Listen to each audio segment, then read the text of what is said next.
Hello, and welcome to our web series, Publishing in Paradise. I'm your host, Tara Richter, president of Richter Publishing, and we are broadcasting to you from sunny Clearwater, Florida. Each week, we're going to interview a new author, talk to them about their book, and dive into the indie publishing process. So grab a cup of coffee or pour yourself a glass of wine and come on in and join us. Welcome back to Publishing in Paradise. I am your host, Tara Richter, president of Richter Publishing. And today in the studio, we're with author Shayne Pierce and her book, Things That They Failed to Tell You During Pregnancy. Absolutely. So thanks for being here today. Thank you for having me. So tell me, what was it that inspired you the most to write this book? Honestly, at my baby shower, my cousin came up to me. Did you read that book?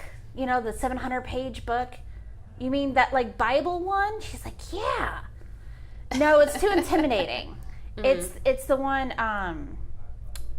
What to Expect When You're Expecting. Right, So yeah. that's, like, the Bible of pregnancy books. So I'm like, it was 700 pages. I looked at it and I freaked out. Yeah, And that's insane. so I said, no, I haven't. She's like, well, I read it and I read several other, baby bellies and beyond. And she's like, just there's so many things that they still don't tell you about pregnancy, they don't go into. So I'm talking to her. I'm like, okay, fine, I'll write it. She didn't believe me, but, but here I am. And Yeah, and here's your book. here's my book. She's in my dedication. She about cried on the phone because she was pregnant with her second one, so her hormones are everywhere. Oh Right. my God.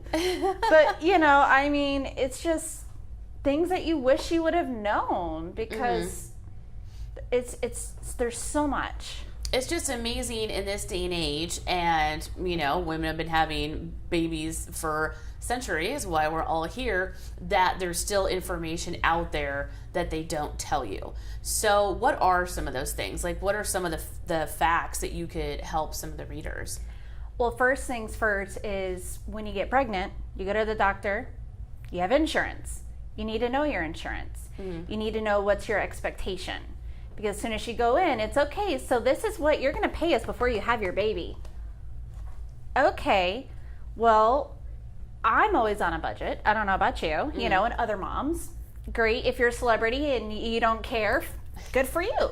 I'm sorry, but a lot of people aren't. They're on budgets. So understanding your insurance, how to save the optimum amount of money.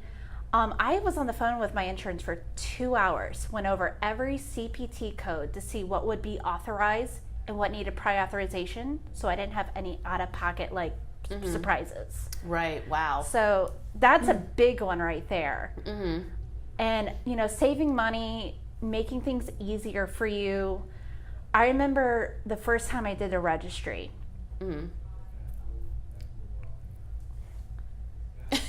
I mean, that's just how it looked. Walking down, there's 50 car seats.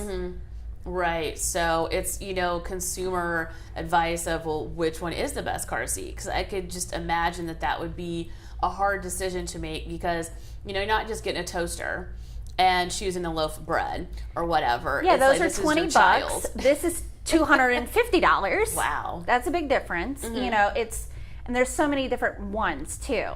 So there's a travel system where you have, the little infant carrier, and you can put it on and you can just keep going with them. Or there's the one that's installed in your car and it doesn't move anywhere. So then you have that. Okay, well, my cousin told me, she lied to me, by the way. She's like, oh, they'll stay in the infant car seat for a year. You won't have to worry about it for a year.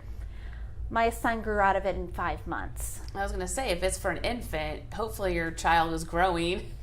But she had small babies.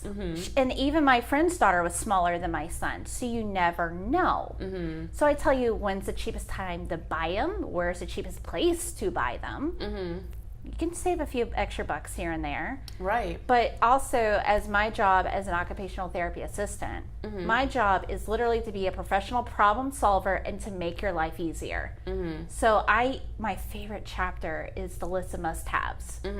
What you need for you during pregnancy postpartum, because no one wants to talk about that. Right. Which I get down and dirty with that. There's nothing hidden there. But products that I really, really loved, and I would tell my own mom friends, hey, try this. I love this. If you don't love it, you're not going to tell your friend to go get it. Right. And spend the extra money. Exactly. To get her something that it's not going to, you're not going to do that to your best girlfriend. You're just not going to do it. Right. So it just has a lot of real-time advice. And you also have some information here for the fathers to be as well. Yes. My husband was very involved. Wanted to go to the appointments. I think it's very important early on making this is a joint effort. I didn't do this by myself. Right. Having, that expectation out there in the very beginning. Go to my appointments with me. See what's going on with your baby. This is your baby too. And just getting him geared and revved up. I wanted him to be a part of everything. He went to the registry with me. What do you think? I want your input. If you give them that chance and opportunity, they're going to do more when the kid comes. Instead of you've already made it all about you, then they're going to be like, oh, she's got it. And then you're not going to have any help, and you want help.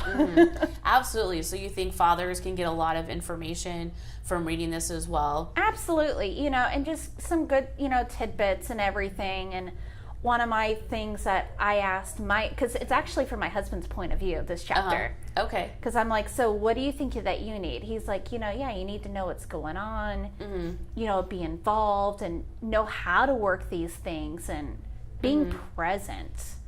He felt that was really important. Absolutely. So now this was your first book. The first book that you actually wrote and published. Yes, I did. And it's been published now, I have to remember Since January. Since January, yes. So it's almost going to be a year here coming up soon. Oh my gosh. I know, right? It's book anniversary. I know. We'll have a party for it. Absolutely. Well, we're going to have a party in January because that's going to be our 5 years in business for Richter Publishing. So that's a big milestone. Absolutely. Which I wanted to talk a little bit about since this was your first book and your first publishing experience, and we are an indie publisher. So how did you feel, during the publishing process, the editing and everything, what was your take on it? I loved it. I loved the communication aspect. That was my favorite. Because it was like, hey, we sent you this. Okay, pull it up in Word. I like the fact, okay, this is highlighted. Okay, can we change this? But it wasn't just yes or no accepting. It was, I think this would flow better here. I think it'd be better here. Or I remember actually, and I was actually talking with even another author through this similar process. Don't you feel like you can write it better sometimes when you're trying to explain it? I had to explain the difference between short-term disability and FMLA, which I can't believe how many people don't understand the difference. Right. So I was actually educating one of the editors of no, this is, so it's like, okay, so then I knew how to even better my book even just from that. But I really liked the process. I felt it was really easy, better than what I anticipated. Yeah, and that's one of the great things with the editing process, which some people hate the editing process, but it's really that aspect of going back and forth and working with someone from a complete different point of view, or even someone like myself, like for this subject matter, I've never been pregnant, so a lot of the stuff that I didn't know, but the whole thing is you still want to make the story enjoyable to everyone at all different aspects, and that's really what the editing process helps with. Everybody has, different backgrounds, different education levels, and different experiences in life. Absolutely. But even though this is about pregnancy, like we said, the fathers can read it, the grandmothers to be, the aunts, the uncles, and so you want everyone to understand the information. It's hard too, but what I really like, and I've even told my girlfriend, because she's overwhelmed, you're tired, you're fatigued. I'm like, why don't you just because she bought my book, take your book, go to Target, open up to the page, okay, so I want this right here, and just go scan away for your registry. I'm like, all the guesswork is out of what you really, really need. Right. Why not make your life easier? She's like, I didn't even think of that. I'm like, go do that. Absolutely. So what's like your biggest tip or takeaway that you would want potential readers to get from reading this book?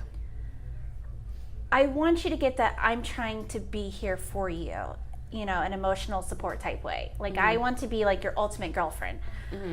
I don't want to tell you what to do.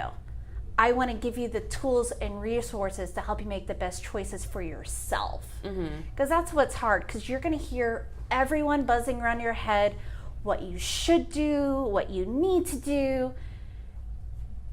You know, it gets overwhelming because that's what you hear all day. Right. But if you just come across to someone like it's your best friend of, this worked for me, maybe it might work for you, or curtail it to make work for you, then go about it that route, you know. But I feel like it's more non-threatening, you know, so just take what you want from it to better yourself and to make this transition not stressful but more enjoyable for yourself. Absolutely. And you have another book brewing within you. I am. You're going to start. Did you already start writing it? I've already started. I've started writing through my experiences and having my journal and my book and writing down. Oh yeah. It's going to be awesome. So when can readers expect that one to come out? After the second baby. Because I want to answer questions that everyone asks, but no one gets answered for them. So that's a really, you know, kind of same for the first one. I like that theme. Yeah. It's a questions that everyone asks, but no one can give you the answer. Well, I'm going to finally give you my answer. Perfect. Well, Ashley's going to be at our book fest. That's going to be Friday, November 2nd, here at our offices in downtown Clearwater at the Station Square Creative Suites. So you can meet Ashley, get a copy of her book, get an autographed one, and if you're not pregnant, we will have wine and drinks and food. So, and if you're not in the area to come and meet Ashley, her book is available on Amazon, Barnes & Noble, Books A Million, Kindle, iTunes, and everywhere books is sold. So if you know anyone that's pregnant, get them this book. So make their life easier. Why not? I know, exactly. Why get a 700-page Bible when you can? My friend read this in 2 days. Yeah, this is 105 pages. This is a nice, quick read. I mean, within a couple hours, you can read this book. Just the details that you need. No fluff. Just straight to the point. Because you don't have time when you're pregnant. No. Nobody has time to sit down and read a 700-page book. No. I mean, that's why I looked at it and I walked away. But this is nice. It's like small. You could put it in your diaper bag. Your purse? I can put this in my. I'd put this in my purse. Oh yeah. I mean, Absolutely. Some guys you could like fit it in your pocket. You know, put it in your jacket. Take it with you whenever you have, you know, a couple of free moments to just sit down and breeze through it, or get it on your Kindle. And then you can just like, you know, read it on your iPhone. But even like if you're, you know how you have like the Walmart and the Target where you just pick up and pull up? Just go through here, do it on the app, and then you just drive up and pick it up. You don't even have to go inside the store. I'm making it so easy for you. Yeah, no, that's awesome. So it's so easy. It is. It's a great book. So go out and get it, or come out and visit us at the Book Fest on November 2nd, and we hope to see you there.